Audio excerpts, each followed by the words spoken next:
Coucou! Alors, eh bien, comme promis dimanche, je reviens aujourd'hui pour vous expliquer un petit peu ce qui s'est passé avec le monde de Draven Vixen. Déjà, c'était pas une série que je pensais terminer, ou en tout cas pas si tôt. Je pense que quand j'ai posé mon point final de Mitsuki, puisque la chose qui fait que c'est terminé s'est pointée lorsque j'ai écrit l'épilogue. L'épilogue, je ne le calcule jamais en avance. Je ne sais jamais ce que je vais écrire en avance. C'est vraiment quelque chose où je suis très jardinière. Ça vient sur le moment. Et j'ai mis un élément dans cet épilogue que je n'ai pas envie de changer, qui ferme la série parce que ça change un paradigme important de l'univers. Je pourrais rebondir, parce que ça reste quand même une fin un peu ouverte, je pourrais rebondir du coup sur un autre tome du monde de Draven Vixen en donnant une explication ou en noyant le poisson. Bref, il y a plein de façons de faire, même en faisant quelque chose de très concret pour rebondir et réouvrir l'univers. Dans l'immédiat, j'en ai pas envie. J'ai envie de changer de cadre, j'ai envie de partir vers d'autres horizons, de laisser mon imagination générer des personnages différents, aux pouvoirs différents. Voilà, c'est même pas une envie de voyage parce qu'avec le monde de Draven Vixen, on est allé à plein d'endroits. On est allé à la Nouvelle-Orléans, Chicago, le Mexique, le Canada, le Japon, Paris, voilà. Mais non, c'est juste que j'ai besoin vraiment de sortir de ce cadre imposé.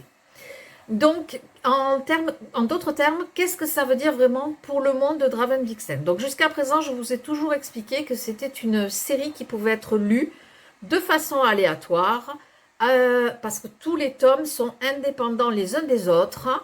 D'un tome à l'autre, on peut retrouver un personnage, on peut retrouver un objet, un personnage secondaire peut devenir personnage principal, un objet vraiment infime dans un tome peut devenir la base d'une intrigue pour le tome suivant. Bref, c'est un petit puzzle. Voilà, c'est un petit puzzle interne à chaque histoire indépendante. Donc ça ne change pas, forcément. C'est quelque chose qui reste en l'état, à part pour la duologie d'Ayana Davis, où en plus, du coup, maintenant, il y a l'intégrale à côté. Mais comme j'ai posé ce mini point final sur Mitsuki, puisque ça intervient vraiment que sur l'épilogue, j'ai décidé, en commun accord grâce à ma communauté, de retirer ce petit angle doré qu'il y a sur les couvertures jusqu'à présent pour le remplacer par un numéro. Comme ça, je vais donner la possibilité au lecteur de lire la série soit en suivant l'ordre numérologique, soit de façon indépendante, mais quand même en préconisant de bien sûr, toujours la fameuse duologie, et de façon préférable de terminer par Mitsuki. Ça ne sera pas une obligation non plus de terminer par Mitsuki, parce que si on sait que ce qu'il y a dans l'épilogue, qui est assez explicite, change le paradigme, ben voilà, on peut quand même aller chercher les autres et puis dire, bon ok, on oublie ça et on continue, on fait de façon aléatoire. Donc, c'est préférable, mais c'est pas une obligation non plus. Voilà, il suffit de savoir que c'est préférable, qu'il y a ce petit détail qui change la situation et qu'on peut quand même aller piocher à droite à gauche, ou même si, par exemple, je dis n'importe quoi, vous avez envie de lire L'Enfer c'est surfait, qui est tome 1, tome 2, Loup et Sortilège, et puis, oh, Vampire and Love in Vegas, moi, il me tente pas, hop, eh ben, vous pensez à Ayana Davis directement, et c'est faisable aussi. C'est vraiment au bon vouloir de vos envies.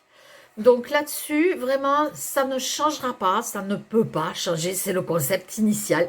J'ai juste rajouté la possibilité de découvrir l'univers dans un ordre plus chronologique, on va le dire comme ça. Voilà. Donc, si vous avez des questions là-dessus, n'hésitez pas, c'est dans les commentaires. Les couvertures sont en cours de changement. Donc, il y a les couvertures déjà des e-books qui sont en ligne. Celle des brochets arrive progressivement. Ça va se faire sur un peu plus de temps. Mais voilà, et pour la boutique, du coup, c'est pareil, il va falloir que je termine malheureusement le stock de celles qui ne sont pas encore numérotées.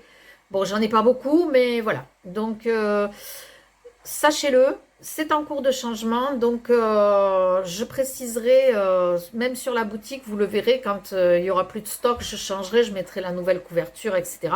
Ce qui est affiché sur la boutique, c'est ce que vous recevrez. Voilà, tout simplement. Si vous avez des questions, toujours pareil, dans les commentaires. Sinon, si vous n'osez pas, un petit message privé, ça marche tout aussi bien. Sur ce, je vous fais des gros bisous. Merci à tous de me suivre. Merci à tous pour votre soutien. Et je vous dis à bientôt. Ciao, ciao. Bisous.